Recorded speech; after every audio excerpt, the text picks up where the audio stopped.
حضرت عبد الرحمن بن عوف نے ایک زمین حضرت عثمان غنی کو فروخت کی 40,000 کی.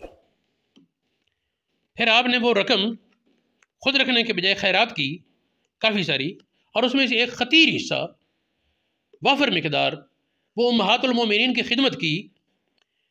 تو امہات المومنین میں سے حضرت ام سلمہ رضی اللہ تعالی عنہ یا کسی اور نے حدیث بیان کی کہ نبی پاک نے فرمایا تھا ان الذی یحنو علیکن من بعدی، میرے بعد نبی پاک نے فرمایا اپنی ازواج کو، مجھے یہ فکر رہتا ہے کہ میں فوت ہو جاؤں گا، میرے بعد تمہارا کس طرح گزارا ہوگا.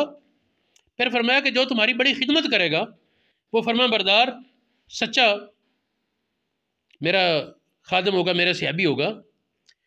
اور بعض روایات میں تو یہ ہے کہ امہات المومنین میں سے کسی نے دعا دی، اے اللہ عبد الرحمن بن عوف کو جنت کے سلسبیل سے عطا فرما.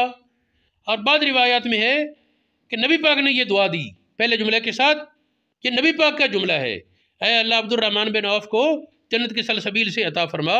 یہ موجب الصحابہ میں یہ امام بغوی ہیں، یہ مشہور امام بغوی نہیں، ان سے پہلے ہوئے، ان کی کتاب میں یہ ہے کہ یہ جملہ نبی پاک کی دعا میں. اسی طرح مسند احمد بن حنبل میں ایک روایت حدیث نمبر 26,559، اس میں یہ ہے کہ یہ جملہ بھی نبی پاک کے دعا کا حصہ ہے، اللہم اسقِ عبد الرحمن. اس طرح طبرانی کبیر میں یہ نبی پاک کی دعا کا حصہ ہے. باقی بہت سی کتابوں میں ترمذی شریف، طبرانی اوسط، سیر و اعلام النبلاء اور کئی کتابوں میں کئی روایات میں احتمال ہے کہ وہ نبی پاک کی دعا کا حصہ ہو یا یہ امہات المومنین میں سے کسی کی دعا ہو.